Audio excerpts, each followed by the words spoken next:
அன்னையினுடைய பக்தர்களே, இந்த மலைமாதா தாயினுடைய இந்த திருத்தலத்தினுடைய ஒரு பெரிய சிறப்பு என்னவென்றால், குழந்தை பாக்கியம் இல்லாதவர்கள் குழந்தை பாக்கியத்திற்காக மன்றாடி வரம் பெற்று செல்லுகிறார்கள்.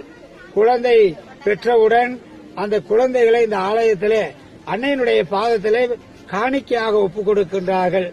அந்த காணிக்கையாக ஒப்புக் கொடுத்த பிறகு அவர்களோ அவர்களுடைய உறவினர்களோ அந்த குழந்தைக்கு ஏதோ ஒரு காணிக்கையை கொடுத்து விட்டு குழந்தையை அவர்கள் அந்த தாயினுடைய பிள்ளையாகவே எடுத்துச் செல்லுகின்றார்கள்.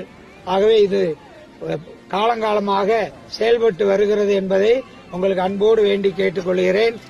10 ஆண்டுகள் திருமணமாகி குழந்தை பாக்கியம் இல்லை என்றாலும் பக்தியோடு நம்பிக்கையோடு இங்கு வருகின்றவர்களுக்கு குழந்தை பாக்கியம் கிடைக்குது.